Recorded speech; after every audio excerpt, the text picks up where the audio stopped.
Yung sikreto ko kasi maraming OFW,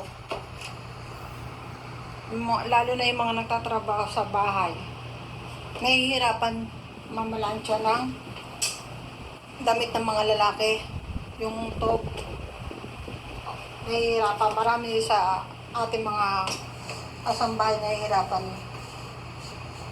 Tuturo ko sa inyo yung aking sikreto. Tuturo ko sa inyo yung aking sikreto para madali siyang iba. Ang depende kasi sa tela, may telang malambot, may telang matigas. So ang ginagawa ko kapag para maganda yung pagkakaplantsa, kasi hindi nyo naman yan mape-perfect, hindi nyo siya mape-perfect. So meron akong sikreto. Baka bawal pakita eh. Meron tayong sekreto. O ito na lang likod. Meron tayong sekreto. Kahit anong brand, kahit anong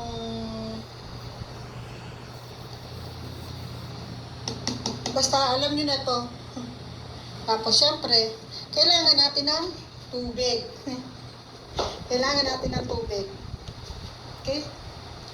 Ibigyan natin ito siya, mixed tubig siya, saka ito.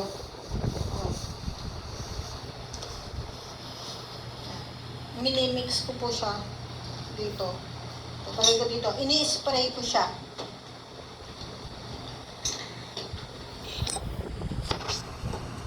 Ini-spray ko po siya.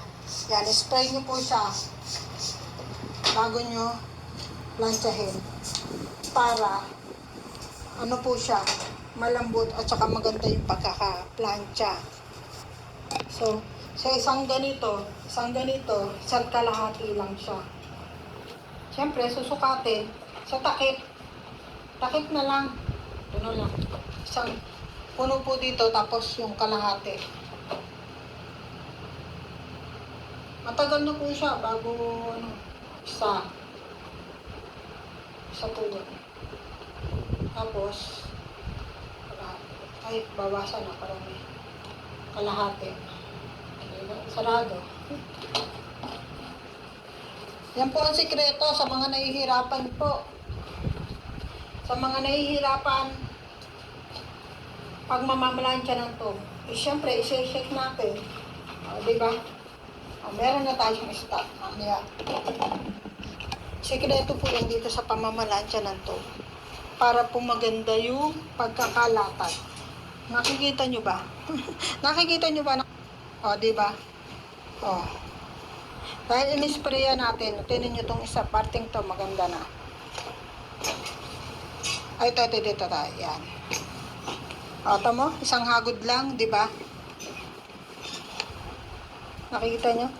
Isang hagod lang, Nakita nyo? Pagkakaiba? Ayan,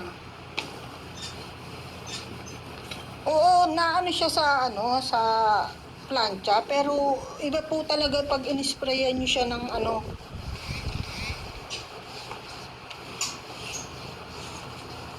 Yes.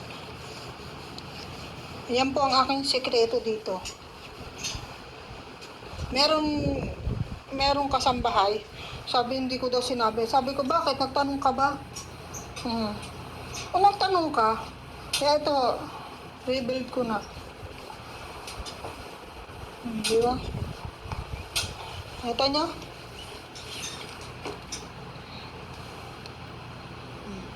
Di ba? Maganda pagkakaplantsa.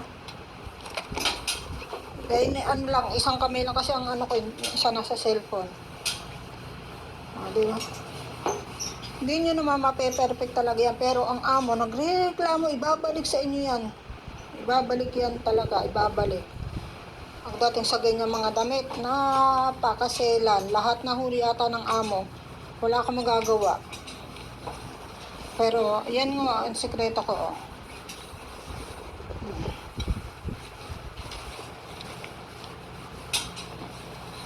diba? Ito nyo? Ano lang yan? Hangin lang yan. Salamat po.